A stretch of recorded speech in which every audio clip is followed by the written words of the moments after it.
तो नमस्कार किसान भाइयों, कैसे हैं आप लोग। आई होप सब अच्छे होंगे। तो आज हम बात करने वाले हैं कि आपके सरसों जो है, आपका सरसों जो 2-2.5 महीने के करीब हो रही होगी और आप उसमें कुछ आपको रोग देखने को मिलेंगे।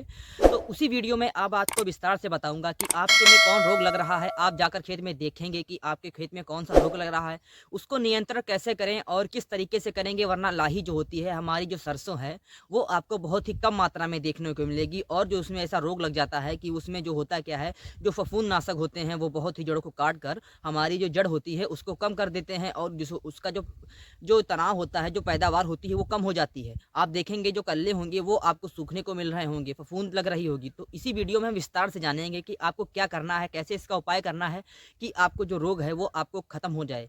तो चलिए वीडियो को शुरू करते हैं। तो हम बात करेंगे नंबर 1 पर। जो हमें खेत में देखने को मिलेगा, सफ़ेद रेतुआ नामक बीमारी होती है कि आपके खेत में आप जाकर देखेंगे, आपके सरसों के खेत में आप वहां जाकर देखेंगे तो आपके खेत में सरसों के पत्ते पर आपके देखेंगे, वहां पर आपको सफ़ेद सफ़ेद धब्बे या आपको पीले पीले धब्बे आपको देखने को मिलेंगे। इसमें होता क्या है, ये पत्ते को काट देते हैं और जो इसकी जो पैदावार होती है वो भी कम कर देता है और ये धीरे धीरे लाही का जो होता है वो पत्ते काटने लगता है और पेड़ को सुखाने लगता है, जिसमें से ये रोग अगर खेत में धीरे धीरे फैलता है। और इसी समय जब आपकी लाही 2-2.5 महीने के करीब है, ये उसी समय आपको खेत में अटैक करने को देखता है। तो हम एक रोग हो गया, दूसरे रोग के बारे में जानेंगे हम। तो इस रोग के बारे में हम बात करेंगे। जो ये होता क्या है, ये होता है तना गलन। ये होता क्या है, ये तना गलन रोग जो होता है वो क्यों होता है, तो ये आप देखेंगे, आप जब खेत में, तो आप जाएंगे जब खेत में अपने, तो आप वहाँ पर देखेंगे ये नमी के कारण और जो कम तापमान, जैसे कि जाड़ा या कोहरा ज़्यादा पड़ रहा है, उसके कारण जो नमी खेत में रह गई है उसके कारण होता है।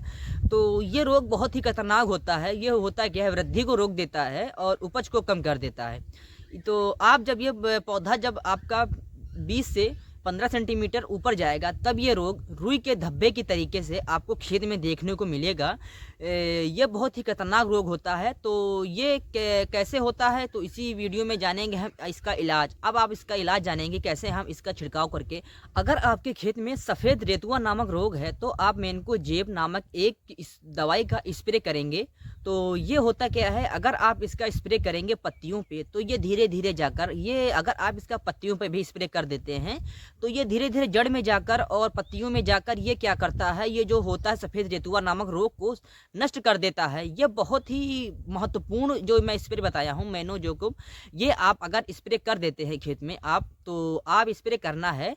तो ये अगर आप पत्तियों पे भी हो जाता है या कहूँ कहूँ नहीं पहुँच पा रहा है, तो आपको पत्तियों पे कर देना है, क्योंकि आपको 2-2.5 महीने पर लाही का जो पेड़ होता है वो देखने को मिलता है। तो उस समय आपका जो जड़ में ये स्प्रे नहीं पहुंच पाता है। तो ये होता क्या है, आप अगर पत्तियों पे भी स्प्रे कर रहे हैं फिर भी ये जड़ में जाकर और कहीं कहीं पे जाकर ये पूरी तरीके से काम करता है। जो सफ़ेद रेतुआ नामक रोग है वो आपको खेत में 6 से 7 दिन के बाद आपको देखने को नहीं मिलेगा।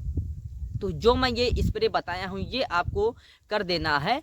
ये मैं हम दूसरी बीमारी का इलाज बताते हैं आपको। जो आपका तना गलन था, तो आपको प्रोपोकोनाजोल जो एक यह स्प्रे होता है, अगर आप इसका स्प्रे आप अपने खेत में आप अगर करते हैं, अगर आपको जो तना गलन रोग होता है उसमें क्या होता है, ये पत्तियों पर जाकर रुई के धब्बे के तरीके से ये होता है क्या फैल जाता है, जैसा कि हरा होता है। अगर ये जो मैं आपको स्प्रे बताया हूँ, अगर आपका स्प्रे आप अपने सरसों के खेत में करते हैं तो ये जो रोग होता है आपको पूरी तरीके से नष्ट होते देखने को मिलेगा। और ये रोग आपको जब पौधा क्या होता है, जब आपका 15 से 20 सेंटीमीटर होता है, तब ये रोग आपको खेत में बहुत ही ज़्यादा देखने को मिलेगा। तो जो मैं आपको स्प्रे बताया हूँ, 2 स्प्रे, अगर आप में तना छेदक है तो भी इसका स्प्रे बता दिया हूँ, अगर तना गलन है उसका भी स्प्रे बता दिया हूँ। आप इन दोनों स्प्रे का अपने खेत में उपयोग करिए। अगर कोई भी रोग होगा तो आपके खेत में देखने को नहीं मिलेगा। दोनों स्प्रे आप अपने खेत में अगर आप इस्तेमाल करेंगे तो आपको जो भी तना गलन या कोई भी रोग है तो आपके खेत में देखने को नहीं मिलेगा। तो वीडियो पसंद आए तो वीडियो को लाइक कर लें और चैनल को सब्सक्राइब कर लें, ताकि आने वाली वीडियो सबसे पहले आपको मिले।